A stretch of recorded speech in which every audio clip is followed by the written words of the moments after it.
Okay, നമുക്കിവിടെ income tax റിട്ടേണിന്റെ practical കാര്യങ്ങളാണ് പഠിക്കേണ്ടത്. ITR രജിസ്ട്രേഷൻ എങ്ങനെ എടുക്കാം, അതുപോലെ തന്നെ ITR ഫയലിംഗ് എങ്ങനെ ചെയ്യാന്നുള്ള പ്രാക്ടിക്കൽ കാര്യങ്ങളാണ് നമുക്ക് പഠിക്കേണ്ടത്. സോ അതിനു മുമ്പായിട്ട് ഇതുമായിട്ട് ബന്ധപ്പെട്ട കുറച്ച് ബേസിക് ആയിട്ടുള്ള കാര്യങ്ങൾ നമ്മൾ അറിഞ്ഞിരിക്കണം. അതായത് ആരൊക്കെയാണ്, സിമ്പിളായി പറഞ്ഞു കഴിഞ്ഞാൽ ആരൊക്കെ ഇത് ഫയൽ ചെയ്യണം. എല്ലാവർക്കും ഇത് ലയബിലിറ്റി വരുന്നില്ല. നമുക്ക് ഇതിന്റെ ഒരു ലിമിറ്റും കാര്യങ്ങളൊക്കെ വരുന്നുണ്ട്. അത് ക്രോസ് ചെയ്യുമ്പോഴാണ് നമുക്ക് ITR ഫയൽ ചെയ്യേണ്ടി വരുന്നത്. അപ്പോൾ അങ്ങനെ കുറച്ച് ബേസിക് ആയിട്ടുള്ള കാര്യങ്ങൾ നമുക്ക് ഇവിടെ നോക്കേണ്ടതുണ്ട്.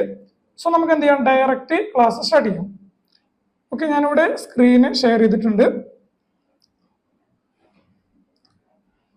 നമുക്കിവിടെ ഫസ്റ്റ് ഓഫ് ഓൾ നോക്കേണ്ടത്, do I need to file ITR? നമ്മൾ ITR ഫയൽ ചെയ്യേണ്ടതുണ്ടോ? ആരൊക്കെയാണ് ITR ഫയൽ ചെയ്യേണ്ടത്, ആ ഒരു കാര്യം നോക്കണം. പിന്നെ നമുക്ക് ഓൾഡ് ഓർ ന്യൂ, നമുക്ക് രണ്ട് റെജീം വരുന്നുണ്ട്. ഓൾഡും വരുന്നുണ്ട്, ന്യൂ പുതുതായിട്ടുള്ള റെജീമും വരുന്നുണ്ട്. അതിനെ ബേസ് ചെയ്തിട്ടാണ് നമുക്ക് ITR ഫയൽ ചെയ്യേണ്ടതുണ്ടോ അല്ലെങ്കിൽ വേണ്ടേ എന്നുള്ളത് നോക്കേണ്ടത്. സോ നമുക്ക് അത് വെച്ചിട്ടാണ് നോക്കേണ്ടത്. പിന്നെ വിച്ച് ITR ഫോം, നമ്മൾ ഏത് ITR ഫോമാണ് ഫയൽ ചെയ്യേണ്ടത്. നമുക്ക് 7 ITR ഫോം വരുന്നുണ്ട്, 7 ITR ഫോംസ്. അപ്പൊ അതിൽ ഏത് ITR ഫോമാണ് നമ്മൾ ഫയൽ ചെയ്യേണ്ടത്. ഫോം 10IEA ഇത് എന്താണെന്നുള്ളത് നോക്കണം. പിന്നെ പ്രിസംപ്റ്റീവ് സ്കീം എന്താണെന്നുള്ളത് പഠിക്കണം. ടാക്സ് ഓഡിറ്റ് അപ്ലിക്കബിൾ ആണോ അല്ലേ എന്നുള്ളത് നോക്കണം. അതിന്റെ ഡ്യൂ ഡേറ്റും കാര്യങ്ങളും അറിയേണ്ടതുണ്ട്. ഡാറ്റ കളക്ഷൻ ആൻഡ് വെരിഫിക്കേഷൻ തുടങ്ങി ബേസിക് ആയിട്ടുള്ള കുറച്ച് കാര്യങ്ങൾ നമ്മൾ അറിഞ്ഞിരിക്കണം. അതിനുശേഷമാണ് നമ്മൾ ITR ഫയൽ ചെയ്യാൻ പോകുന്നത്. ഓക്കെ, ദെൻ നമുക്കറിയാം നമ്മൾ ഏതു വർഷത്തിന്റെ ITR ആണ് ചെയ്യാൻ പോകുന്നത്. ഫിനാൻഷ്യൽ ഇയർ 2024-25 വർഷത്തെ സാമ്പത്തിക വർഷത്തിന്റെ ITR ആണ് നമ്മൾ ഫയൽ ചെയ്യാൻ പോകുന്നത്. അതെപ്പോഴാണ് നമ്മൾ ഫയൽ ചെയ്യുന്നത്? 2025-26 അസസ്മെന്റ് ഇയർ അല്ലെ. നമ്മളിപ്പോൾ നിലവിൽ നിൽക്കുന്നത് 2025-26 ഇയറിലാണ്, സാമ്പത്തിക വർഷത്തിലാണ് നിൽക്കുന്നത്. അപ്പോൾ 2024-25 മാർച്ച് 31 കൂടി ആ ഒരു വർഷം അവിടെ കംപ്ലീറ്റ് ആയി. അപ്പോൾ ആ ഒരു സാമ്പത്തിക വർഷത്തിൽ നമുക്ക് വന്ന ഇൻകത്തിന്റെ പുറത്താണ് നമ്മൾ എന്ത് ചെയ്യുന്നത്, ITR ഫയൽ ചെയ്യാൻ പോകുന്നത്. ക്ലിയർ? ആ ഒരു കാര്യം മനസ്സിലാക്കുക. ക്ലിയർ ആണെന്ന് പ്രതീക്ഷിക്കുന്നു. ദെൻ ആരാണ് ഫയൽ ചെയ്യേണ്ടത്? പേഴ്സൺസ് ആയിട്ടുള്ള ഇൻഡിവിജ്വൽ പറയുമ്പോൾ നമ്മളെ പോലെയുള്ള ആളുകൾ ഇൻഡിവിജ്വൽ ചെയ്യണം. Then Hindu undivided family, HUF Hindu joint family അവരൊക്കെ ഉണ്ടാവില്ലേ, അവര് ITR ഫയൽ ചെയ്യേണ്ടതായിട്ട് വരും. പിന്നെ കമ്പനി, അതുപോലെ firm, LLP partnership firm, then association of persons AOP. എന്താ AOP എന്ന് പറഞ്ഞു കഴിഞ്ഞാൽ ഒരു കോമൺ പർപ്പസിന് വേണ്ടിയിട്ട് ഒരു ഗ്രൂപ്പ് ഉണ്ടാക്കിയിട്ട് ആ ഒരു കാര്യം നിറവേറ്റാൻ വേണ്ടിയിട്ട് നടക്കുന്ന ഒരു ഗ്രൂപ്പിനാണ് എന്ത് പറയുന്നത്, AOP എന്ന് പറയുന്നത്. ഇപ്പൊ ഫോർ എക്സാമ്പിൾ പറയുകയാണെന്നുണ്ടെങ്കിൽ എന്ത് ചെയ്യാം, 2 ഗ്രൂപ്പ് ചേർന്നിട്ട് അല്ലെങ്കിൽ 2 കമ്പനി ചേർന്നിട്ട് ഒരു കോമൺ പർപ്പസ് ഇതാക്കാൻ വേണ്ടിയിട്ട്, ഇപ്പൊ ഒരു റിയൽ എസ്റ്റേറ്റ് 2 കമ്പനി ചേർന്നിട്ട് ഒരു റിയൽ എസ്റ്റേറ്റ് വാങ്ങിക്കാണ്. അവിടെ എന്ത് ചെയ്യാണ്, കുറച്ച് അപ്പാർട്ട്മെന്റും കാര്യങ്ങളൊക്കെ ഉണ്ടാക്കിയിട്ട് അല്ലെങ്കിൽ ഫ്ലാറ്റ് കാര്യങ്ങൾ ഉണ്ടാക്കിയിട്ട് അത് സെയിൽ ചെയ്യാണ്. അതിൽ നിന്ന് കിട്ടുന്ന ഇൻകം എന്ത് ചെയ്യും, അവർ ഈക്വലി ഷെയർ ചെയ്ത് ഡിവൈഡ് ചെയ്തെടുക്കും. അതിനാണ് എന്ത് പറയുന്നത്, അങ്ങനെയുള്ള ഗ്രൂപ്പിനാണ് അസോസിയേഷൻ ഓഫ് പേഴ്സൺസ് എന്ന് പറയുന്നത്. പിന്നെ ബോഡി ഓഫ് ഇൻഡിവിജ്വൽസ്, ഇവിടെ എന്താണ്, ഇതുപോലെ തന്നെ ഒരു പർപ്പസ് നിറവേറ്റി അതിൽ നിന്ന് കിട്ടുന്ന ഇൻകം എന്ത് ചെയ്യാണ്, ഇവര് ഡിവൈഡ് ചെയ്യാണ്. അപ്പോൾ ഇത് രണ്ടും തമ്മിലുള്ള പ്രധാന ഡിഫറൻസ് എന്താണെന്ന് വെച്ച് കഴിഞ്ഞാൽ AOP എന്ന് പറയുന്നത് ഇൻഡിവിജ്വൽ ആവാം, അല്ലെങ്കിൽ കമ്പനി ആവാം, ഫേം ആവാം. പക്ഷെ BOI എന്ന് പറയുന്നത് അത് ഇൻഡിവിജ്വൽസ് ഓൺലി ആണ്, അതിൽ കമ്പനി ഫേമും കാര്യങ്ങളൊന്നും വരുന്നില്ല. ദെൻ നമുക്കറിയാം ലോക്കൽ അതോറിറ്റി പറയുമ്പോൾ പഞ്ചായത്ത്, മുനിസിപ്പാലിറ്റി കാര്യങ്ങളൊക്കെ വരും. അതുപോലെ ആർട്ടിഫിഷ്യൽ ജുറിഡിക്കൽ പേഴ്സൺസ് എന്ന് വെച്ച് കഴിഞ്ഞാല് ഹ്യൂമൻ പർപ്പസ് അവിടെ വരുന്നില്ല. അതായത് നമ്മുടെ യൂണിവേഴ്സിറ്റി കാര്യങ്ങൾ, അതുപോലെ തന്നെ ചാരിറ്റബിൾ ട്രസ്റ്റ്, അങ്ങനെ ഹ്യൂമന്റെ ഇത് വരാത്ത ആർട്ടിഫിഷ്യൽ ആയിട്ടുള്ള ആളുകൾ, ഇവരൊക്കെയാണ് എന്ത് പറയുന്നത്, പേഴ്സൺസ് എന്ന് പറയുന്നത്. ഓക്കെ അല്ലേ? അപ്പോൾ പേഴ്സൺസ് ആയിട്ടുള്ള ആളുകൾ എന്ത് ചെയ്യേണ്ടി വരും, ITR ഫയൽ ചെയ്യേണ്ടി വരും. സിമ്പിൾ ആയിട്ട് അങ്ങനെ മനസ്സിലാക്കുക. Okay, yes. ദെൻ നമുക്ക് അടുത്ത പറയാൻ പോകുന്ന, നമ്മൾ ITR ഫയൽ ചെയ്യേണ്ടതുണ്ടോ എപ്പോഴായിരിക്കും നമ്മൾ ITR ഫയൽ ചെയ്യേണ്ടി വരിക? എല്ലാവർക്കും ഉള്ളൊരു ഡൗട്ടാണ്. ഒരുപാട് കാര്യങ്ങൾ വരുന്നുണ്ട് ഇതിനകത്ത്. നമ്മൾ ITR ഫയൽ ചെയ്യേണ്ടതുണ്ടോ? ആർക്കൊക്കെയാണ് നിർബന്ധമായിട്ട് വരുന്നത്? Mandatory four company, LLP, partnership. നിങ്ങളുടെ ഇൻകം കാര്യങ്ങളൊന്നും ഈ ഒരു കാര്യത്തിൽ നോക്കേണ്ടതില്ല. നിങ്ങളൊരു കമ്പനിയാണ് എന്നുണ്ടെങ്കിൽ കഴിഞ്ഞ 2024-25 ഫിനാൻഷ്യൽ ഇയർ, ആ ഒരു ഇയറിന്റെ ITR ആണ് നമ്മളിവിടെ നോക്കുന്നത്. അപ്പൊ ആ ഒരു സാമ്പത്തിക വർഷത്തിൽ, ഇപ്പൊ നിങ്ങളൊരു കമ്പനി ആണെന്നുണ്ടെങ്കിൽ ആ ഒരു സാമ്പത്തിക വർഷത്തിൽ നിങ്ങൾക്ക് in case profit or loss ആണെങ്കിൽ കൂടി നിങ്ങൾ എന്ത് ചെയ്യണം? നിർബന്ധമായിട്ടും ITR ഫയൽ ചെയ്യേണ്ടത് വരുന്നുണ്ട്. നിങ്ങളൊരു LLP ആണ്, അല്ലെങ്കിൽ നിങ്ങൾ ഒരു പാർട്ട്ണർഷിപ്പ് ഫേം ആണ്. അങ്ങനെയാണെന്നുണ്ടെങ്കിൽ നിങ്ങളുടെ പാർട്ട്ണർഷിപ്പ് ഫേമിന് ലോസ് ആണ് എങ്കിൽ കൂടി നിങ്ങൾ ITR ഫയൽ ചെയ്യേണ്ടത് നിർബന്ധമായിട്ട് വരുന്നുണ്ട്. ഈ 3 വിഭാഗക്കാർക്കും ITR ഫയൽ ചെയ്യൽ നിർബന്ധമാണ്. ലോസ് ആണെങ്കിലും ITR ഫയൽ ചെയ്യണം. ഇനി ലോസ് ആണ് കരുതി ITR സ്കിപ്പ് അടിക്കാൻ പാടില്ല, നിർബന്ധമായിട്ടും ഫയൽ ചെയ്യേണ്ടതുണ്ട്. ക്ലിയർ അല്ലേ? ഇനി അതേഴ്സ്, ബാക്കിയുള്ളവരുടെ കേസിൽ എങ്ങനെ വരുന്നത്? കമ്പനി, LLP, ഫേം ഒക്കെ ആണെന്നുണ്ടെങ്കിൽ നിർബന്ധമായിട്ടും ഫയൽ ചെയ്യണം. ബാക്കിയുള്ളവരുടെ കേസിൽ എങ്ങനെ? അതേഴ്സ്, അതായത് individually, HUF, AOP, BOI, AJP, ഇവരുടെ കേസിലാണ് എന്നുണ്ടെങ്കിൽ അവർക്ക് വരുന്ന ഇൻകത്തിനെ ബേസ് ചെയ്തിട്ടാണ്, ആ 2024-25 ഫിനാൻഷ്യൽ ഇയറിൽ അവർക്ക് വരുന്ന ഇൻകം ഉണ്ടല്ലോ, അതിനെ ബേസ് ചെയ്തിട്ടാണ് ഇവർ ITR ഫയൽ ചെയ്യേണ്ടത്. അതായത് total income exceeds basic exemption limit. ഇവിടെ പറയുന്നുണ്ട് ഒരു ലിമിറ്റ് ലോ പറയുന്നുണ്ട്. ആ ഒരു ലിമിറ്റ് ക്രോസ് ചെയ്താൽ മാത്രം നിങ്ങൾ എന്ത് ചെയ്താൽ മതി? ITR ഫയൽ ചെയ്താൽ മതി. ക്ലിയർ അല്ലേ? നിർബന്ധമായിട്ടും വരുന്നത് എപ്പോഴാണ്? ബേസിക് എക്സംഷൻ ലിമിറ്റ് ക്രോസ് ചെയ്യുമ്പോഴാണ് വരുന്നത്. ഓക്കെ, 2024-25 വർഷത്തിൽ ആ ഒരു ടോട്ടൽ ഇയർ നോക്കുമ്പോൾ, ഏപ്രിൽ മുതൽ മാർച്ച് വരെ നോക്കുമ്പോൾ നമുക്ക് വന്നിട്ടുള്ള ഇൻകം, നമുക്ക് പല സോഴ്സിൽ നിന്നും ഇൻകം വന്നിട്ടുണ്ടാവും. അപ്പൊ നിങ്ങളൊരു സാലറീഡ് ആയിട്ടുള്ള ഒരു എംപ്ലോയി ആണ്. അപ്പൊ നിങ്ങൾക്ക് എന്തുണ്ടാവും?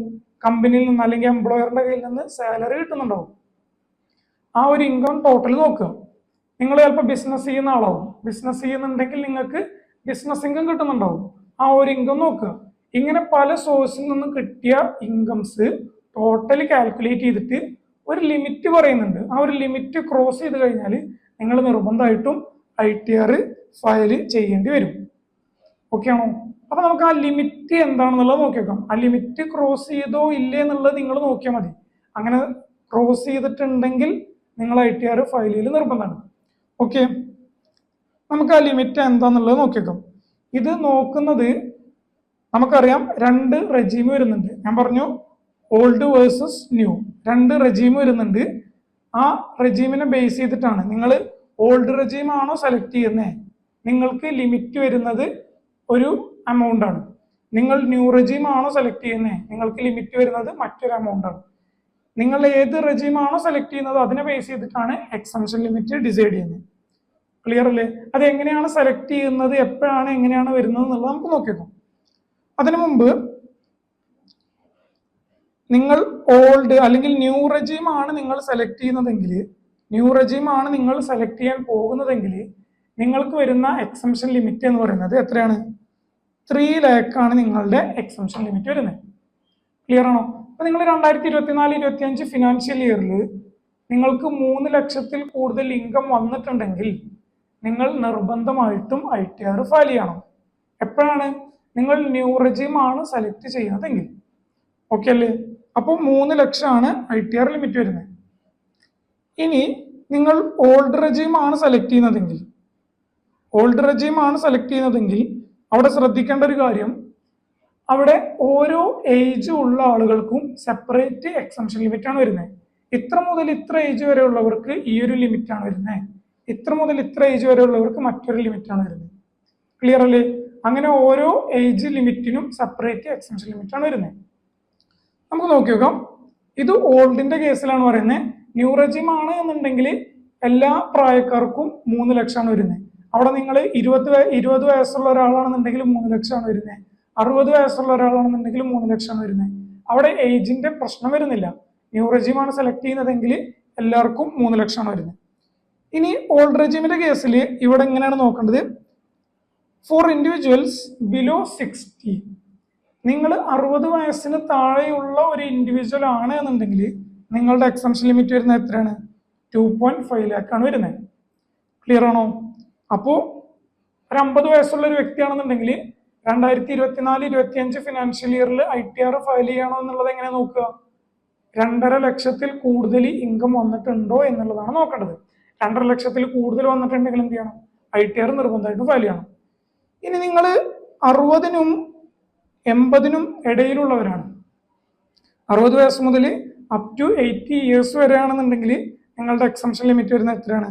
അവിടെ 3 ലാക്ക് ആണ് വരുന്നത്. ക്ലിയർ അല്ലേ? ഇനി 80-ൽ കൂടുതൽ വയസ്സുള്ള ഒരാളാണ്, അങ്ങനെയുള്ളവരാണെന്നുണ്ടെങ്കിൽ അവിടെ എക്സംഷൻ ലിമിറ്റ് വരുന്നത് 5 ലാക്ക് ആണ്. അപ്പൊ നിങ്ങളൊരു 90 വയസ്സുള്ള ഒരു വ്യക്തിയാണെന്നുണ്ടെങ്കിൽ 2024-25 സാമ്പത്തിക വർഷത്തിൽ 5 ലക്ഷം ഇൻകം ക്രോസ് ചെയ്താൽ മാത്രം നിങ്ങൾ എന്ത് ചെയ്താൽ മതി? ITR ഫയൽ ചെയ്തു പോയാൽ മതി. അല്ലാന്നുണ്ടെങ്കിൽ ഫയൽ ചെയ്യൽ മാൻഡറ്ററി അല്ല. ക്ലിയർ? ഇനി ITR ഫയൽ ചെയ്താലും പ്രശ്നമൊന്നുമില്ല, എക്സംഷൻ ലിമിറ്റ് ക്രോസ് ചെയ്തില്ലെങ്കിലും ITR ഫയൽ ചെയ്തില്ലെങ്കിലും പ്രശ്നമൊന്നും വരുന്നില്ല, ഫയൽ ചെയ്താലും പ്രശ്നമൊന്നും വരുന്നില്ല. ചില സിറ്റുവേഷനിൽ അവർ തന്നെ റെക്കമെൻഡ് ചെയ്യുന്നുണ്ട് ITR ഫയൽ ചെയ്യുന്നതാണ് നല്ലതെന്നുള്ളത്. ഓക്കെ, നമുക്ക് ഡിസ്കസ് ചെയ്യാം. അപ്പൊ നിങ്ങൾ ഈ ഒരു എക്സംഷൻ ലിമിറ്റ് മനസ്സിലാക്കി വെക്കുക. ഓൾഡ് റെജിം ആണ് എന്നുണ്ടെങ്കിൽ ഏജ് വൈസ് ആണ് നിങ്ങളുടെ കാര്യങ്ങൾ നോക്കേണ്ടത്, എക്സംഷൻ ലിമിറ്റ് നോക്കേണ്ടത്. ന്യൂ ആണ് എന്നുണ്ടെങ്കിൽ നമുക്കറിയാം അവിടെ ഏജിന്റെ കാര്യങ്ങളൊന്നും നോക്കണ്ട. അപ് ടു 3 ലാക്ക് ക്രോസ് ചെയ്ത് കഴിഞ്ഞാൽ നിർബന്ധമായിട്ടും ITR ഫയൽ ചെയ്യണം. അപ്പൊ എപ്പോഴാണ് ഒരു ഇൻഡിവിജ്വൽ ആയിട്ടുള്ള വ്യക്തി അല്ലെങ്കിൽ AOP, BOI, HUF ഒക്കെ എപ്പോഴാണ് അത് ചെയ്യേണ്ടത് എന്നുള്ളത് നിങ്ങൾക്ക് മനസ്സിലായെന്ന് വിചാരിക്കുന്നു. ക്ലിയർ ആണെന്ന് കരുതുന്നു. എക്സംഷൻ ലിമിറ്റ് അപ്പൊ എല്ലാവർക്കും ഓക്കെ ആണ്. ദെൻ നമുക്ക് അടുത്ത് നോക്കേണ്ടത്, ഇനി എക്സംഷൻ ലിമിറ്റ് ക്രോസ് ചെയ്ത് കഴിഞ്ഞാൽ ITR ഫയൽ ചെയ്യണം എന്നുള്ളത് നിർബന്ധമായിട്ടുള്ള കാര്യമാണ്. ഇനി ക്രോസ് ചെയ്തില്ലെങ്കിലും, ആ ഒരു എക്സംഷൻ ലിമിറ്റ് ക്രോസ് ചെയ്തില്ലെങ്കിൽ പോലും ITR നിർബന്ധമായിട്ടും ഫയൽ ചെയ്യേണ്ട കുറച്ച് പേരുണ്ട്. എക്സംഷൻ ലിമിറ്റ് അവിടെ നോക്കേണ്ട ആവശ്യമില്ല. ഈ ഒരു പറയാൻ പോകുന്ന കുറച്ച് കാര്യങ്ങൾ അതിൽ നിങ്ങൾ ഉൾപ്പെട്ടിട്ടുണ്ടോ എന്നുള്ളത് നോക്കി വെക്കുക. ഉണ്ടെങ്കിൽ നിർബന്ധമായിട്ടും ITR ഫയൽ ചെയ്യേണ്ടി വരും. 2024-25 ഫിനാൻഷ്യൽ ഇയറിൽ നിങ്ങൾ ഈ കാര്യങ്ങൾ ചെയ്തിട്ടുണ്ട്. അങ്ങനെ ചെയ്തിട്ടുണ്ടെങ്കിൽ നിങ്ങൾ എന്ത് ചെയ്യേണ്ടി വരും? നിർബന്ധമായിട്ടും ITR ഫയൽ ചെയ്യേണ്ടി വരും. നമുക്ക് നോക്കിയാലോ, കുറച്ച് സ്പെഷ്യൽ കേസസ് പറയുന്നുണ്ട്. ഈ പറയപ്പെടുന്ന കാര്യങ്ങൾ 2024-25 നിങ്ങൾക്ക് സംഭവിച്ചിട്ടുണ്ടെങ്കിൽ പിന്നെ അവിടെ എക്സംഷൻ ലിമിറ്റും കാര്യങ്ങളൊന്നും നോക്കണ്ട, നിർബന്ധമായിട്ടും ITR ഫയൽ ചെയ്യണം. ഒന്നാമത് എന്താ? Deposited more than 1 CR in current bank account.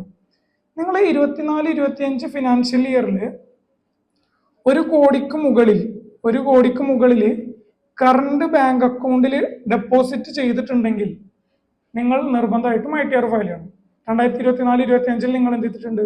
നിങ്ങളുടെ കറണ്ട് ബാങ്ക് അക്കൗണ്ടിൽ 1 കോടിക്ക് മുകളിൽ ഡെപ്പോസിറ്റ് ചെയ്തിട്ടുണ്ട്. അങ്ങനെയുള്ള ഒരു വ്യക്തിയാണ് നിങ്ങളെങ്കിൽ നിങ്ങൾ എക്സംഷൻ ലിമിറ്റ് ഒന്നും നോക്കണ്ട, നിർബന്ധമായിട്ടും ITR ഫയൽ ചെയ്യണം. ഓക്കെ അല്ലേ? രണ്ടാമത്തെ എന്താ? ഡെപ്പോസിറ്റ് തന്നെയാണ് 50 ലക്ഷത്തിൽ കൂടുതൽ എവിടെ? സേവിങ്സ് ബാങ്ക് അക്കൗണ്ടിൽ. നേരത്തെ കറണ്ട് ബാങ്ക് അക്കൗണ്ട് ആയിരുന്നു, ഇതെന്താണ്? Savings bank account. 50 ലക്ഷത്തിൽ കൂടുതൽ സേവിങ്സ് ബാങ്ക് അക്കൗണ്ടിൽ ഡെപ്പോസിറ്റ് നടത്തിയിട്ടുണ്ടെങ്കിൽ നിർബന്ധമായിട്ടും ITR ഫയൽ ചെയ്യണം. മൂന്നെന്താ? Spend more than 2 lakh on foreign travel. നിങ്ങൾ കഴിഞ്ഞ വർഷത്തിൽ 24-25 ഒരു ഫോറിൻ ട്രാവൽ ചെയ്തിട്ടുണ്ട്, ഗൾഫ് കൺട്രീസിലോട്ട് പോയിട്ടുണ്ട്, അല്ലെങ്കിൽ അമേരിക്കയിലോട്ട് പോയിട്ടുണ്ട്, ഒരു ഫോറിൻ ട്രാവൽ ചെയ്തിട്ടുണ്ട്. അതിന് വന്നിട്ടുള്ള നിങ്ങളുടെ എക്സ്പെൻസ് 2 ലക്ഷത്തിൽ കൂടുതലാണ്. അങ്ങനെയാണെന്നുണ്ടെങ്കിൽ നിങ്ങൾ നിർബന്ധമായിട്ടും ഈ ഒരു വർഷം കഴിഞ്ഞ വർഷത്തിന്റെ ITR ഫയൽ ചെയ്യേണ്ടതായിട്ടുണ്ട്. ഓക്കെ, മാൻഡേറ്ററി ആണ്. നാലാമത്തെ എന്താ? Electricity expenditure more than 1 lakh. നിങ്ങൾക്ക് കഴിഞ്ഞ വർഷത്തിൽ 1 ലക്ഷത്തിൽ കൂടുതൽ ഇലക്ട്രിസിറ്റി എക്സ്പെൻഡിച്ചർ ഇൻകേർഡ് ആയിട്ടുണ്ട്. അങ്ങനെയാണെന്നുണ്ടെങ്കിൽ നിർബന്ധമായിട്ടും ഫയൽ ചെയ്യണം. TDS TCS ഞാൻ ലാസ്റ്റ് ഡിസ്കസ് ചെയ്യാം. ആറാമത്തെ എന്താ?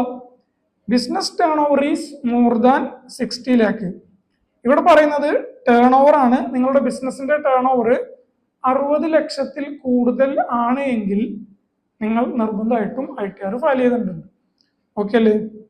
അടുത്തെന്താ? ഏഴാമത്തത് പ്രൊഫഷണൽ ഇൻകം. എത്രയാ? More than 10 lakh. കഴിഞ്ഞ വർഷത്തിൽ നിങ്ങളുടെ പ്രൊഫഷണൽ ഇൻകം ഡോക്ടർ ആവാം, എഞ്ചിനീയർ ആവാം, അങ്ങനത്തെ പ്രൊഫഷണൽ ഇൻകത്തിൽ നിന്നും കിട്ടിയ ഇൻകം 10 ലക്ഷത്തിൽ കൂടുതലാണ്, ടേൺ ഓവർ 10 ലക്ഷത്തിൽ കൂടുതലാണെങ്കിൽ നിങ്ങൾ നിർബന്ധമായിട്ടും ITR ഫയൽ ചെയ്യണം. അപ്പൊ ഇത്തരം കാര്യങ്ങളൊക്കെ നിങ്ങളുടെ ഫിനാൻഷ്യൽ ഇയർ 2024-25 വന്നിട്ടുണ്ടെങ്കിൽ ITR ഫയൽ ചെയ്യൽ നിർബന്ധമാണ്. ഓക്കെ, ദെൻ ഇനി TCS ഉം TDS-ന്റെ ഒരു കേസ് പറയുന്നുണ്ട്. TDS or TCS is more than 25,000. കഴിഞ്ഞ വർഷത്തിൽ നിങ്ങൾക്ക് TDS പിടിച്ചിട്ടുണ്ട് അല്ലെങ്കിൽ TCS പിടിച്ചിട്ടുണ്ട്, അത് എത്ര രൂപക്ക് മുകളിൽ 25,000-ൽ കൂടുതൽ നിങ്ങളുടെ കയ്യിൽ നിന്ന് TDS ഓ TCS ഓ പിടിച്ചിട്ടുണ്ടെങ്കിൽ നിങ്ങൾ നിർബന്ധമായിട്ടും ITR ഫയൽ ചെയ്യേണ്ടതായിട്ടുണ്ട്. ഓക്കെ അല്ലേ? TDS ഒക്കെ എപ്പോഴാണ് പിടിക്കുന്നത്? നമ്മൾക്ക് എന്തെങ്കിലും ഇൻകം വന്നിട്ടുണ്ടെങ്കിൽ നമ്മുടെ കയ്യിൽ നിന്ന് ചിലപ്പോൾ TDS പിടിക്കും. അങ്ങനെ TDS പിടിച്ചത് 25,000-ൽ കൂടുതലാണ് എങ്കിൽ നിർബന്ധമായിട്ടും ITR ഫയൽ ചെയ്യേണ്ടതുണ്ട്. ഇനി കുറവാണ്, 25,000-ൽ കുറവാണ് എന്നുണ്ടെങ്കിലും ITR ഫയൽ ചെയ്യുന്നത് നല്ലതാണ്. അതെന്താന്നുള്ളതൊക്കെ പറഞ്ഞുതരാം. അപ്പൊ 25,000-ൽ കൂടുതൽ TCS ഓ TDS ഓ ഉണ്ടെങ്കിൽ ITR ഫയൽ ചെയ്യൽ നിർബന്ധമാണ്. ഇനി ഇത് 50,000 ആണ് വരുന്നത് അബോവ് 60 ഇയേഴ്സ്, സീനിയർ സിറ്റിസന്റെ കേസിലാണെന്നുണ്ടെങ്കിൽ അവിടെ 25,000-ന് പകരം 50,000 ആണ് വരുന്നത്. ആ ഒരു കാര്യം മനസ്സിലാക്കുക. ക്ലിയർ? അപ്പോ ആ ഒരു കാര്യങ്ങൾ നിർബന്ധമായിട്ടും ഈ ഒരു കാര്യങ്ങളൊക്കെ നിങ്ങളുടെ ഫിനാൻഷ്യൽ ഇയർ 24-25-ൽ ഏതെങ്കിലും ഒന്ന് നിങ്ങൾക്ക് സംഭവിച്ചിട്ടുണ്ടെങ്കിൽ നിർബന്ധമായിട്ടും ITR ഫയൽ ചെയ്യേണ്ടി പോകണം. ഇനി അടുത്തൊരു കാര്യം നോക്കാനുള്ളത്, ഇത് നിർബന്ധമായിട്ടും ചെയ്യേണ്ട കാര്യങ്ങളാണ് ഇപ്പൊ പറഞ്ഞത്. ഇനി ഇതൊന്നും ഇല്ലെങ്കിലും അവര് റെക്കമെൻഡ് ചെയ്യാണ് നിങ്ങൾ ITR ഫയൽ ചെയ്യുന്നത് എന്തുകൊണ്ടും ബെനിഫിഷ്യൽ ആയിരിക്കും. അങ്ങനെ പറയാണ്, ഈ ഒരു കാര്യങ്ങൾ നിങ്ങൾക്ക് സംഭവിച്ചിട്ടുണ്ടെങ്കിൽ അല്ലെങ്കിൽ സംഭവിക്കാൻ പോകുന്നുണ്ടെങ്കിൽ നിങ്ങൾ എന്ത് ചെയ്യുക, ITR ഫയൽ ചെയ്തു പോവുക, അത് ബെറ്റർ ഓപ്ഷൻ ആയിരിക്കും. നമുക്ക് നോക്കിയോക്കാം എന്താ പറയുന്നത്. റെക്കമെൻഡ് ഫോർ ITR ഫയലിംഗ് പറയാണ് ടു ക്ലെയിം TDS റീഫണ്ട്. നിങ്ങൾക്ക് TDS പിടിച്ചിട്ടുണ്ട്, നിങ്ങൾക്കൊരു ഇൻകം വന്നപ്പോൾ അവരെന്ത് ചെയ്തിട്ടുണ്ട്, TDS പിടിച്ചിട്ടുണ്ട്. അങ്ങനെ TDS പിടിച്ചിട്ടുണ്ടെങ്കിൽ 25,000-ൽ കൂടുതലാണെന്നുണ്ടെങ്കിൽ നിർബന്ധമായിട്ടും ITR ഫയൽ ചെയ്യണം, നമ്മൾ പറഞ്ഞു. ഇനി 25,000-ൽ കുറവാണെങ്കിൽ പോലും നിങ്ങൾ എന്ത് ചെയ്യുക, ITR ഫയൽ ചെയ്ത് പോകാനായിട്ട് ശ്രമിക്കുക. എന്തിനു വേണ്ടിയിട്ടാ? നമുക്ക് TDS റീഫണ്ട് കിട്ടാനൊക്കെ ആയിട്ട് അത് ഉപകരിക്കും. ക്ലിയർ അല്ലേ? ഇപ്പോ ഈ TDS ഉം TCS ഒക്കെ നമ്മൾ ഡിസ്കസ് ചെയ്ത TDS ഉം TCS ഒക്കെ നമുക്ക് ടാക്സ് ലയബിലിറ്റി കുറക്കാനായിട്ട് സഹായിക്കും. അതായത് ഇപ്പൊ നമുക്ക് ടാക്സ് ലയബിലിറ്റി ഒരു 10,000 രൂപ ഉണ്ട്. ഓക്കെ, നമുക്ക് ആ ഒരു വർഷത്തില് TDS ആയിട്ട് എത്ര ഉണ്ട്, 25,000 രൂപ ഉണ്ടെന്ന് സങ്കല്പിക്കും. ടാക്സ് എമൗണ്ട് നമുക്ക് 10,000 ഉള്ളത് എന്താക്കാം, 30,000 രൂപ ആക്കാം. ഓക്കെ, ടാക്സ് എമൗണ്ട് 30,000 രൂപയും TDS നിങ്ങൾക്ക് 25,000 രൂപയുണ്ട്. അങ്ങനെയാണെന്നുണ്ടെങ്കിൽ ഈ ടാക്സ് എമൗണ്ട് ലയബിലിറ്റിയിൽ നിന്നും 25,000 TDS കുറച്ച് ബാക്കി 5,000 രൂപ നിങ്ങൾ എന്ത് ചെയ്താൽ മതി, ഗവൺമെന്റിലോട്ട് പേയ്മെന്റ് ചെയ്താൽ മതി. അങ്ങനെ TCS ഉം TDS ഒക്കെ ഉണ്ടെങ്കിൽ നമുക്ക് എന്ത് ചെയ്യാം, ഇത് അതിൽ നിന്നും അഡ്ജസ്റ്റ് ചെയ്യാനായിട്ട് പറ്റും. അങ്ങനെ ഒരു ഉപകാരമുണ്ട്. അങ്ങനെ അഡ്ജസ്റ്റ് ചെയ്യണമെന്നുണ്ടെങ്കിൽ നിങ്ങൾ എന്ത് ചെയ്യേണ്ടി വരും, അത് ITR ഒക്കെ ഫയൽ ചെയ്ത് പോകണം. ക്ലിയർ അല്ലേ? ഇനി നിങ്ങൾക്ക് ടാക്സ് എമൗണ്ട് എത്രയാണ്, 10,000 രൂപയാണ്. TDS എമൗണ്ട് 15,000 രൂപയുണ്ട്. ക്ലിയർ? അങ്ങനെയാണെന്നുണ്ടെങ്കിൽ 10,000 രൂപയെ നമുക്ക് ടാക്സ് ലയബിലിറ്റി വരുന്നുള്ളൂ, TDS 15,000 രൂപയുണ്ട്. അങ്ങനെയാണെന്നുണ്ടെങ്കിൽ നമുക്ക് ടാക്സ് എമൗണ്ട് എത്രയായിരിക്കും, 0 ആയിരിക്കും നമ്മുടെ ലയബിലിറ്റി വരിക. കാരണം നമ്മളുടെ ഓൾറെഡി നമുക്ക് എന്തുണ്ട്, TDS പിടിച്ചത് 15,000 രൂപയുണ്ട്. അപ്പൊ നമുക്ക് എന്ത് ചെയ്യേണ്ട ആവശ്യമില്ല, ആ ഒരു വർഷത്തിൽ ടാക്സ് ഗവൺമെന്റിലോട്ട് അടക്കേണ്ട ആവശ്യം വരുന്നില്ല. എന്നിട്ട് ബാക്കി വരുന്ന 5,000 നമുക്കില്ലേ TDS എമൗണ്ട് റീഫണ്ട് ആയിട്ട് കിട്ടുകയും ചെയ്യും. ഇങ്ങനെ റീഫണ്ട് ആ ഒരു TDS എമൗണ്ട് കിട്ടണം എന്നുണ്ടെങ്കിൽ നമ്മൾ എന്ത് ചെയ്യണം, ITR നിർബന്ധമായിട്ടും ഫയൽ ചെയ്യണം. അപ്പൊ 25,000-ന്റെ കണക്കൊന്നും നോക്കാൻ നിൽക്കണ്ട, നിങ്ങൾക്ക് TDS എമൗണ്ട് ഒക്കെ പിടിച്ചിട്ടുണ്ടെങ്കിൽ, ആ ഒരു വർഷത്തിൽ പിടിച്ചിട്ടുണ്ടെങ്കിൽ ITR ഫയൽ ചെയ്ത് പോകാനായിട്ട് ശ്രമിക്കുക. നല്ലൊരു കാര്യമാണ്. ദെൻ പിന്നെ റെക്കമെൻഡ് ചെയ്യാണ് ഫ്യൂച്ചർ ലോൺസ്. നിങ്ങൾ ഭാവിയിൽ ഒരു ലോൺ എടുക്കാൻ വിചാരിക്കുന്നുണ്ട്, അതിപ്പോ എന്ത് ലോൺ ആയിക്കോട്ടെ, ബിസിനസ് ലോണോ ഹൗസ് ലോണോ എന്ത് ലോണായാലും ലോൺ എടുക്കാൻ പോകുന്ന സമയത്ത് ഇവര് ITR ഫയൽ ചെയ്തതിന്റെ കാര്യങ്ങളൊക്കെ ചോദിക്കും. അപ്പൊ ITR ഫയൽ ചെയ്തിട്ടുണ്ടെങ്കിൽ പെട്ടെന്ന് തന്നെ ലോണ് പാസ്സാവാനൊക്കെ സഹായിക്കും. അപ്പൊ ITR ഫയൽ ചെയ്യുന്നത് എന്താണ്, ലോണ് കിട്ടാൻ ഹെൽപ്ഫുൾ ആയിരിക്കും. പിന്നെ അതുപോലെ തന്നെ ഫോറിൻ ട്രാവൽ. നിങ്ങൾ ഫ്യൂച്ചറിൽ ഒരു ട്രാവൽ പുറത്തോട്ട് ഔട്ട്സൈഡ് ഇന്ത്യ പോകാൻ വിചാരിക്കുന്നുണ്ട്. അങ്ങനെയാണെന്നുണ്ടെങ്കിൽ എന്ത് ചെയ്യാം, നിങ്ങൾക്ക് ITR ഇപ്പൊ തന്നെ ഫയൽ ചെയ്ത് പോകുന്നത് ഒരു ബെറ്റർ ഓപ്ഷൻ ആയിരിക്കും. കാര്യങ്ങളൊക്കെ വിസ കാര്യങ്ങളൊക്കെ റെഡി ആവാൻ പെട്ടെന്ന് ഉപകരിക്കും. അപ്പോൾ ലോണും കാര്യങ്ങളും അതുപോലെ തന്നെ ട്രാവലിന്റെ കാര്യങ്ങൾ, ഫോറിൻ ട്രാവലൊക്കെ നടത്തണമെന്നുണ്ടെങ്കിൽ ITR ഫയൽ ചെയ്യുന്നത് ഒരു ബെറ്റർ ഓപ്ഷനാണ്. Then carry forward loss. ഇപ്പൊ നമ്മൾ ബിസിനസ് ചെയ്യുമ്പോൾ നമുക്ക് എന്ത് വരാം, ലോസ് കാര്യങ്ങൾ വരാം. ഇപ്പൊ ചിലർ ബിസിനസ് ചെയ്യുമ്പോൾ ലോസ് വന്നു കഴിഞ്ഞാൽ എന്ത് ചെയ്യൂല, ITR ഫയൽ ചെയ്യാണ്ട് പോകും. ഫയൽ ചെയ്യാണ്ട് പോയി കഴിഞ്ഞാൽ അവിടെ നഷ്ടം സംഭവിക്കുന്നത് നമുക്ക് തന്നെയാണ്. ഓൾറെഡി നമുക്ക് അവിടെ ലോസ് സംഭവിച്ചു. അതിന്റെ പുറത്ത് പിന്നെ ഒരു പ്രശ്നം എന്താ വരിക വെച്ച് കഴിഞ്ഞാൽ, നമുക്ക് ഈ ലോസ് സംഭവിച്ചാൽ എന്ത് ചെയ്യും, അടുത്ത വർഷത്തിലോട്ട് ക്യാരി ഫോർവേഡ് ചെയ്യാനായിട്ട് പറ്റും. അടുത്ത വർഷത്തെ ഇൻകത്തിൽ നിന്നും ടാക്സ് ലയബിലിറ്റിയിൽ നിന്നും നമുക്ക് എന്ത് ചെയ്യാം, ഈ ഒരു ലോസ് കുറച്ചിട്ട് ബാക്കി നമുക്ക് എമൗണ്ട് ടാക്സ് ലയബിലിറ്റി വരത്തുള്ളൂ. അപ്പോൾ ഈ ഒരു ലോസ് അടുത്ത വർഷത്തിലോട്ട് ക്യാരി ഫോർവേഡ് ചെയ്യണം എന്നുണ്ടെങ്കിൽ ഈ ലോസ് സംഭവിച്ച വർഷത്തിൽ നമ്മൾ എന്ത് ചെയ്യേണ്ടത്, ITR ഫയൽ ചെയ്തു പോകണം. ക്ലിയർ ആണോ? ഇപ്പോൾ ചിലവരൊക്കെ ചെയ്യും, ബിസിനസ് സ്റ്റാർട്ട് ചെയ്യുന്ന സമയത്ത് ചിലപ്പോൾ ആ ഒരു ഫസ്റ്റ് ഇയർ അല്ലേ, ചിലപ്പോൾ ലോസ് ഒക്കെ സംഭവിക്കും. അങ്ങനെ ലോസ് സംഭവിച്ചു കഴിഞ്ഞാൽ പലരും ചെയ്യുന്ന കാര്യമാണ് ITR ഫയൽ ചെയ്യാണ്ട് പോവുക. ഫയൽ ചെയ്യാണ്ട് പോയി കഴിഞ്ഞാൽ നമുക്ക് എന്ത് ചെയ്യില്ല, ആ ഒരു ലോസ് ക്യാരി ഫോർവേഡ് ചെയ്ത് സെറ്റ് ഓഫ് ചെയ്യാനൊന്നും പറ്റില്ല. നിങ്ങൾ ലോസ് സംഭവിച്ച ആ വർഷത്തിൽ തന്നെ ITR ഫയൽ ചെയ്തു. അങ്ങനെയാണെന്നുണ്ടെങ്കിൽ നമുക്ക് അടുത്ത വർഷം ചിലപ്പോൾ ഇൻകം കിട്ടും, ബിസിനസ്സിൽ നിന്ന് പ്രോഫിറ്റ് ഒക്കെ കിട്ടി. പ്രോഫിറ്റ് കിട്ടുമ്പോൾ നമുക്ക് എന്ത് ചെയ്യാം, കഴിഞ്ഞ വർഷത്തെ ലോസ് ഇതിൽ നിന്നും അഡ്ജസ്റ്റ് ചെയ്യാനായിട്ട് പറ്റും. സെറ്റ് ഓഫ് ചെയ്ത് ബാക്കി എമൗണ്ടിന് നമ്മൾ ടാക്സ് പേയ്മെന്റ് ചെയ്താൽ മതി. ക്ലിയർ അല്ലേ? അപ്പോൾ ഈ ഒരു കാര്യത്തിലൊക്കെ റെക്കമെൻഡ് ചെയ്യുന്നത് ITR ഫയൽ ചെയ്യാനായിട്ടാണ്. അപ്പോൾ ആ ഒരു കാര്യങ്ങൾ ശ്രദ്ധിച്ചു പോവാം. ദെൻ അങ്ങനെയാണെന്നുണ്ടെങ്കിൽ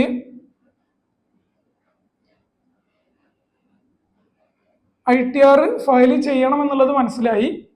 നമുക്കിപ്പോൾ ഒരു കാര്യം മനസ്സിലായി, നമ്മൾ ITR ഫയൽ ചെയ്യേണ്ടതുണ്ടോ ഇല്ലേ എന്നുള്ളത് മനസ്സിലായി. നിങ്ങളൊരു ഇൻഡിവിജ്വൽ ആയിട്ടുള്ള ഒരാളാണെന്നുണ്ടെങ്കിൽ നമുക്കറിയാം, എക്സംഷൻ ലിമിറ്റ് ക്രോസ് ചെയ്ത് കഴിഞ്ഞാൽ ITR ഫയൽ ചെയ്യണം. ഇനി കമ്പനിയോ LLP ഒക്കെ ആണ് എന്നുണ്ടെങ്കിൽ, ഫേം ആണ് എന്നുണ്ടെങ്കിൽ, ലോസ് ആയാലും പ്രോഫിറ്റ് ആയാലും ITR ഫയൽ ചെയ്യൽ നിർബന്ധമായിട്ടുള്ള കാര്യമാണ്. അപ്പോൾ ITR ഫയൽ ചെയ്യണോ വേണ്ടേ എന്നുള്ളത് നമുക്ക് നോക്കാനായിട്ട് മനസ്സിലായി. ഇനി ഫയൽ ചെയ്യണം എന്നുള്ളത് ബോധ്യമായി. അടുത്ത സ്റ്റെപ്പ് എന്താ, ഫയൽ ചെയ്യണം എന്ന് മനസ്സിലായി കഴിഞ്ഞാൽ നമ്മൾ ഏത് ഫോമാണ് ഫയൽ ചെയ്യേണ്ടത്. ITR 7 ഫോം വരുന്നുണ്ട്. ITR 1 മുതൽ ITR 7 7 ഫോം വരുന്നുണ്ട്. അപ്പൊ ഇതിൽ ഏത് ഫോം നമ്മൾ സെലക്ട് ചെയ്യണം, അതാണ് അടുത്ത് നോക്കേണ്ടത്. അങ്ങനെയാണെന്നുണ്ടെങ്കിൽ ഒരു ഫോം സെലക്ട് ചെയ്യുമ്പോൾ മെയിൻ ആയിട്ട് നോക്കേണ്ട 4 കാര്യങ്ങളുണ്ട്. എന്തൊക്കെയാ നോക്കിയാലോ? ഒരു ഫോം നമ്മൾ സെലക്ട് ചെയ്യുമ്പോൾ നമ്മൾ എന്ത് ചെയ്യണം, 4 കാര്യങ്ങൾ അവിടെ നിർബന്ധമായിട്ട് നോക്കണം. 4 ക്രൈറ്റീരിയ വരുന്നുണ്ട്. ഒന്നാമത്തെ എന്ന് പറയുന്നത് അസസി ടൈപ്പാണ്. അസസി ടൈപ്പ് എന്ന് പറയുമ്പോൾ മറ്റൊന്നല്ല, നമ്മൾ ഇൻഡിവിജ്വൽ ആണോ, അല്ലെങ്കിൽ HUF ആണോ, അല്ലെങ്കിൽ കമ്പനി ആണോ, LLP ആണോ, ഫേം ആണോ എന്നുള്ളത് നോക്കലാണ് അസസി ടൈപ്പ്. ഇപ്പൊ കമ്പനി ആണ് എന്നുണ്ടെങ്കിൽ നമുക്ക് വരുന്നത് ഒരു ഫോമാണ്, ഇൻഡിവിജ്വൽ ആണെന്നുണ്ടെങ്കിൽ നമുക്ക് വേറെ ഫോമാണ് വരുന്നത്. അങ്ങനെ ഫോമിൽ മാറ്റം വരുന്നുണ്ട്. അപ്പൊ നമ്മൾ എന്ത് ചെയ്യണം, അസസി ടൈപ്പ് ഏതാണെന്നുള്ളത് സെലക്ട് ചെയ്യണം. ദെൻ പിന്നെന്താണ്, റെസിഡൻഷ്യൽ സ്റ്റാറ്റസ് നോക്കണം. എന്താ റെസിഡൻഷ്യൽ സ്റ്റാറ്റസ് എന്ന് പറഞ്ഞു കഴിഞ്ഞാൽ, നമ്മൾ ചെയ്യാൻ പോകുന്ന 2024-25 ഫിനാൻഷ്യൽ ഇയറിൽ നമ്മൾ ആ ഒരു പ്രീവിയസ് ഇയറിൽ നമ്മൾ എന്ത് ചെയ്തു, ഇന്ത്യയിൽ 182 ഡേയ്സ് ഇന്ത്യയിൽ ഉണ്ടായിരിക്കണം. അങ്ങനെയാണ് എന്നുണ്ടെങ്കിൽ നമ്മൾ എന്താണ്, റെസിഡന്റ് ആണ്. 365 ദിവസത്തിൽ 182 ദിവസം നമ്മൾ ഇന്ത്യയിൽ ഉണ്ടായിരിക്കണം. അങ്ങനെയാണെന്നുണ്ടെങ്കിൽ നമ്മൾ എന്ത് ചെയ്യും, റെസിഡന്റ് ആയിട്ടുള്ള ഒരു വ്യക്തിയായിട്ടാണ് കണക്കാക്കുന്നത്. ഇനി ഇത് സാറ്റിസ്ഫൈഡ് അല്ല, അപ്പോൾ നിങ്ങൾ കഴിഞ്ഞ വർഷം ഫോറിൻ ട്രാവൽ ചെയ്തിട്ടുണ്ട്. അങ്ങനെയാണെന്നുണ്ടെങ്കിൽ നിങ്ങൾ എന്ത് ചെയ്ത് ഒരു 90 ദിവസം ഇന്ത്യയിലുള്ളൂ. അങ്ങനെയാണെന്നുണ്ടെങ്കിൽ നിങ്ങൾ റെസിഡന്റ് ആണോ എന്നുള്ളത് നോക്കാൻ ഒരു കണ്ടീഷൻ കൂടെ ഉണ്ട്. ഇത് സാറ്റിസ്ഫൈഡ് അല്ല എന്നുണ്ടെങ്കിൽ നിങ്ങൾക്ക് ഒരു കാര്യം കൂടെ നോക്കാം. പ്രീവിയസ് ഇയറിൽ നിങ്ങൾ 60 ദിവസം ഇന്ത്യയിൽ ഉണ്ടോ എന്നുള്ളത് നോക്കി വെക്കുക. 60 ഡേയ്സ് ഇന്ത്യയിൽ ഉണ്ടോ എന്നുള്ളത് നോക്കുക. എന്നിട്ട് ഇതിന്റെ തൊട്ട് മുന്നേ ഉള്ള പ്രീവിയസ് ഇയറിൽ 4 വർഷം, ആ 4 വർഷത്തിൽ 365 ദിവസം കൂടെ ഇന്ത്യയിൽ ഉണ്ടോ എന്നുള്ളത് നോക്കി വെക്കുക. ഇങ്ങനെ 2 ഓപ്ഷൻ അവിടെ ഉണ്ട്. ഓറായിട്ട് 2 ഓപ്ഷൻ ഉണ്ട്. ഒന്നുമില്ലെങ്കിൽ 182 ദിവസം ഇന്ത്യയിലുണ്ടോ, അതില്ല എങ്കിൽ പ്രീവിയസ് ഇയറിൽ 60 ഡേയ്സും അതിന്റെ തൊട്ട് മുമ്പ് ഉള്ള 4 വർഷങ്ങളിൽ 365 ദിവസം ഇന്ത്യയിൽ ഉണ്ടോ നോക്കുക. ഇങ്ങനെയാണ് റെസിഡൻഷ്യൽ സ്റ്റാറ്റസ് കണക്കാക്കുന്നത്.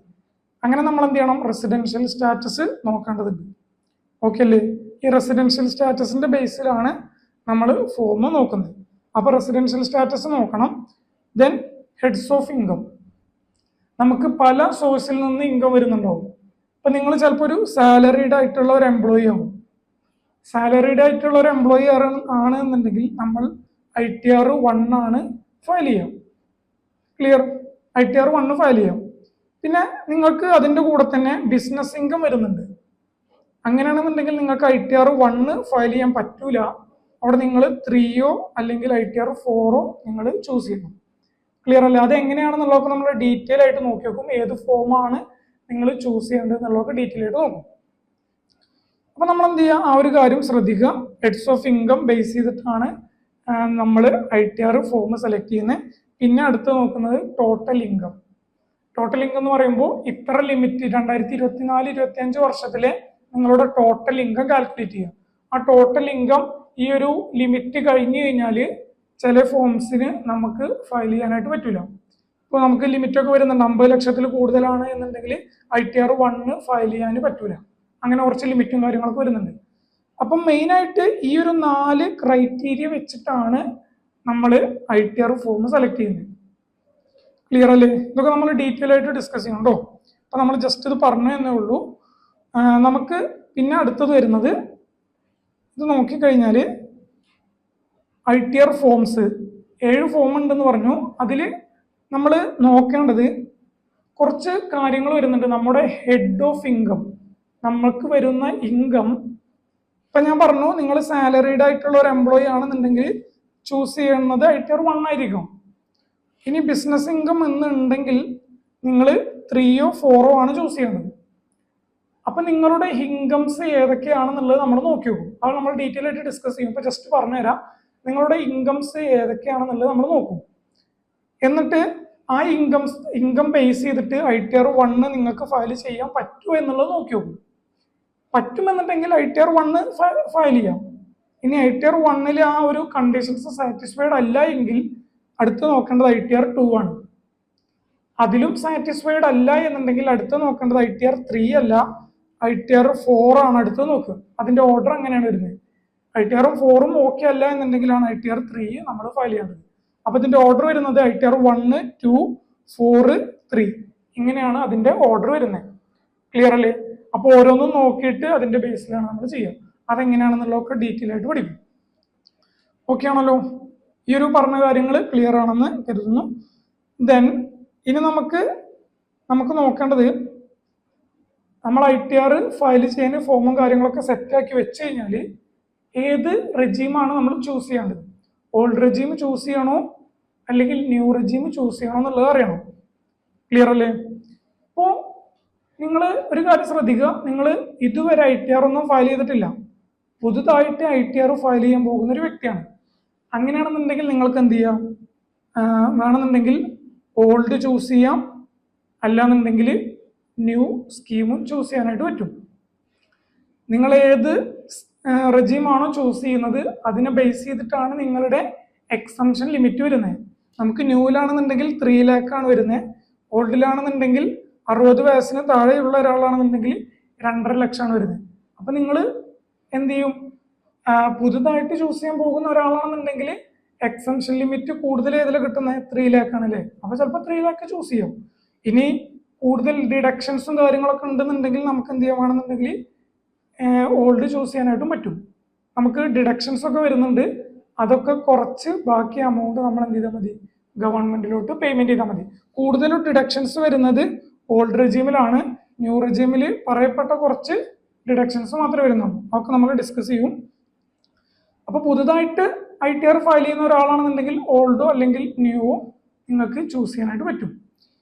ഇനി ഓൾറെഡി ഫയൽ ചെയ്തിട്ടുള്ള ഒരാളാണ്, കഴിഞ്ഞ വർഷം ഫിനാൻഷ്യൽ ഇയറിൽ ഓൾഡ് റെജീം ആണ് ചൂസ് ചെയ്ത് ഫയൽ ചെയ്തിട്ടുള്ളത്, അങ്ങനെയാണെന്നുണ്ടെങ്കിൽ നിങ്ങൾ എന്ത് ചെയ്യുക, എക്സംഷൻ ലിമിറ്റ് ഈ ഒരു വർഷവും നോക്കേണ്ടത് ഓൾഡ് റെജീം വെച്ചിട്ട് തന്നെയാണ്. 2.5 lakh തന്നെയാണ് 60 വയസ്സിനുള്ള ഒരാളാണെന്നുണ്ടെങ്കിൽ നോക്കേണ്ടത്. ക്ലിയർ? ഇനി നമുക്ക് ഓൾഡിൽ നിന്ന് ന്യൂയിലോട്ടും ന്യൂവിൽ നിന്ന് ഓൾഡിലോട്ടൊക്കെ സ്വിച്ച് ചെയ്യാനായിട്ട് പറ്റും, മാറാനായിട്ട് പറ്റും. അതിനാണ് നമുക്ക് 10IAEA എന്ന് പറയുന്ന ഫോം നമ്മൾ ഫയൽ ചെയ്യേണ്ടതുണ്ട്. അതായത് ഇപ്പൊ നിങ്ങൾക്ക് കഴിഞ്ഞ വർഷത്തിൽ ബിസിനസ് ഇൻകം ഉണ്ട്, മനസ്സിലാക്കുക. ബിസിനസ് ഇൻകം ഉള്ള ഒരാളാണെന്നുണ്ടെങ്കിൽ നമുക്ക് ന്യൂവിൽ നിന്ന് ഓൾഡിലോട്ട് ഓപ്റ്റ് ഔട്ട് ചെയ്യണം എന്നുണ്ടെങ്കിൽ നിങ്ങൾ എന്ത് ചെയ്യണം, ഈ ഒരു ഫോം ഫയൽ ചെയ്തിട്ടുണ്ടാവണം. നിങ്ങൾക്ക് ബിസിനസ് ഇൻകം ഒന്നുമില്ല, നിങ്ങൾ സാലറീഡ് ആയിട്ടുള്ള ഒരു എംപ്ലോയി ആണ് എന്നുണ്ടെങ്കിൽ നിങ്ങളുടെ ഫോം ഒന്നും ഫയൽ ചെയ്യേണ്ട ആവശ്യമില്ല. ഡയറക്റ്റ് എന്ത് ചെയ്യാൻ പറ്റും, സ്വിച്ച് ചെയ്യാനായിട്ട് പറ്റും. വേറെ ഫോർമാലിറ്റീസും കാര്യങ്ങളൊന്നും ഇല്ല, സിമ്പിളായിട്ട് സ്വിച്ച് ചെയ്യാം. ഓക്കെ, അപ്പൊ ആ ഒരു കാര്യം ശ്രദ്ധിച്ചു പോവാം. ഓക്കെ അല്ലേ? ഇനി ഓൾഡ് ആണ് എന്നുണ്ടെങ്കിൽ ടാക്സ് റേറ്റും കാര്യങ്ങളും എങ്ങനെയാണ് വരുന്നത് എന്നുള്ളത് നമുക്ക് നോക്കി നോക്കാം. അപ്പൊ സ്ക്രീനിൽ കാണാം, ഓൾഡ് ടാക്സ് റെജീം ആണെന്നുണ്ടെങ്കിൽ ടാക്സ് റേറ്റ് ഇങ്ങനെയാണ് വരുന്നത്. അപ് ടു 3 lakh വരെയാണെന്നുണ്ടെങ്കിൽ നമുക്കറിയാം ടാക്സ് റേറ്റ് 0% ആണ് വരുന്നത്. ഇനി ഓൾഡ് റെജീം പ്രകാരം 3 lakh ക്രോസ് ചെയ്താൽ ITR ഫയൽ ചെയ്യേണ്ടി വരുന്നുള്ളൂ. അപ്പൊ 3 lakh വരെയുള്ള ഇൻകത്തിന് നിങ്ങൾ എന്ത് ചെയ്യേണ്ട ആവശ്യമില്ല, ടാക്സ് അടക്കേണ്ട ആവശ്യമില്ല. റേറ്റ് എത്രയാണ്, 0% ആണ് വരുന്നത്. ഇനി നിങ്ങൾ ഫിനാൻഷ്യൽ ഇയറിൽ 2024-25 3 ലക്ഷം മുതൽ 7 ലക്ഷം വരെയാണ് നിങ്ങളുടെ ഇൻകം എങ്കിൽ നിങ്ങൾ ടാക്സ് റേറ്റ് ചുമത്തേണ്ടത് 5% ആണ് വരുന്നത്. നിങ്ങൾ 4 ലക്ഷം ഉള്ളൊരു കഴിഞ്ഞ ഫിനാൻഷ്യൽ ഇയറിൽ നിങ്ങളുടെ ടോട്ടൽ ഇൻകം 4 ലക്ഷമാണ്.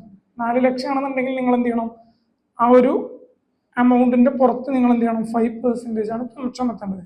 നിങ്ങളൊരു കാര്യം മനസ്സിലാക്കുക, 4 lakh ആണ് നിങ്ങളുടെ ടോട്ടൽ ഇൻകം എങ്കിൽ 4 lakhന്റെ പുറത്തല്ല നിങ്ങൾ 5% ചുമത്തേണ്ടത്.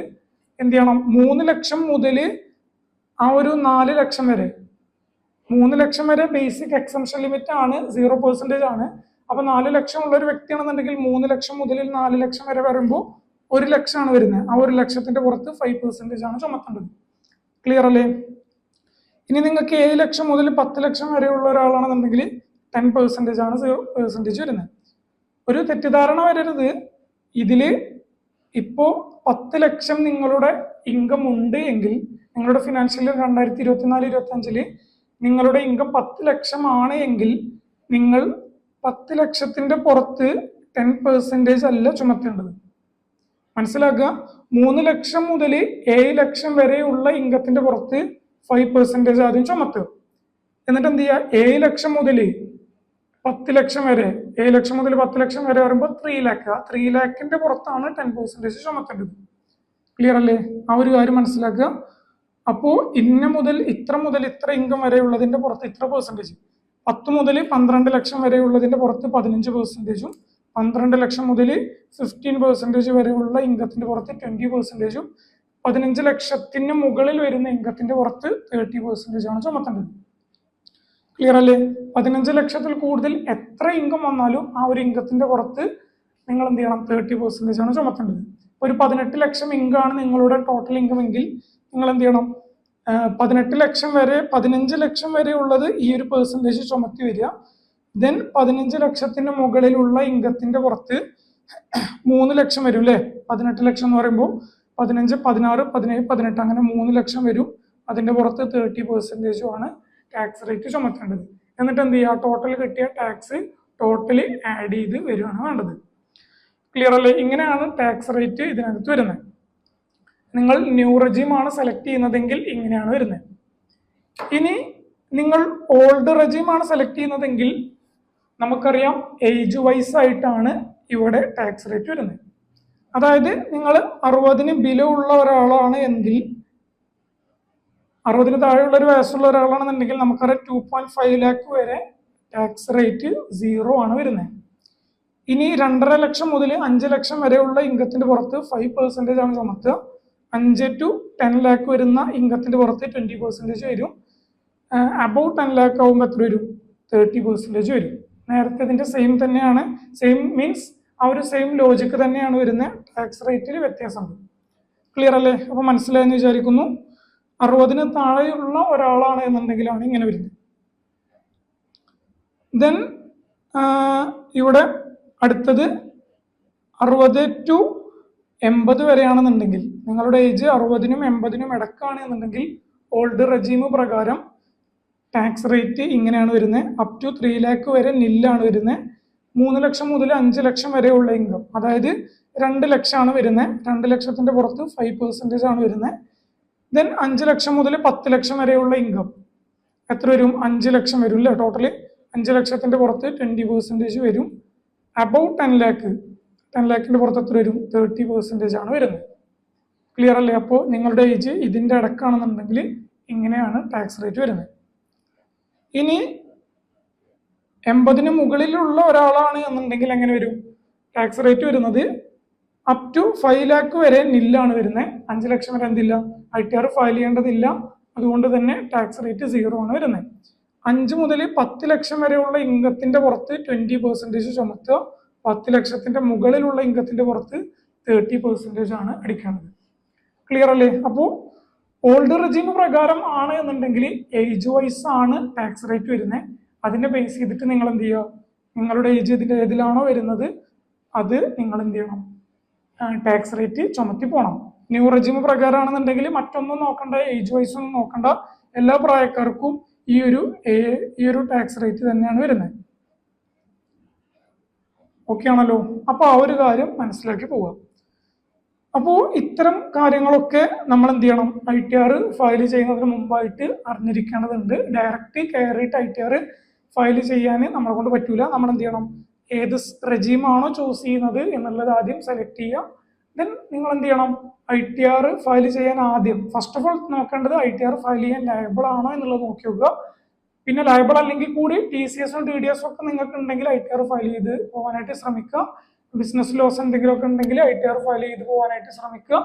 അങ്ങനത്തെ കാര്യങ്ങളൊക്കെ നോക്കി പോവാം. ഓക്കെ. പിന്നെ ഏത് ഫോമാണ് സെലക്ട് ചെയ്യേണ്ടത് എന്നുള്ളത് നോക്കണം. അതിന് കുറച്ച് ക്രൈറ്റീരിയ കാര്യങ്ങളുണ്ട്, അത് നമ്മൾ നോക്കി പോകണം. പിന്നെ നമ്മുടെ ഇൻകം ബേസ് ചെയ്തിട്ടാണ് നിങ്ങൾ എന്ത് ചെയ്യേണ്ടത്? ITR ഫോം സെലക്ട് ചെയ്യേണ്ടത്. അത് നമ്മൾ നെക്സ്റ്റ് ഡേ ക്ലാസ്സിൽ പഠിക്കും. അപ്പോൾ ഇത്രയും കാര്യങ്ങളാണ് നമ്മൾ ഡിസ്കസ് ചെയ്തത്. ബേസിക് ആയിട്ടുള്ള കുറച്ച് കാര്യങ്ങളാണ്. എല്ലാവർക്കും ക്ലിയർ ആണെന്ന് കരുതുന്നു.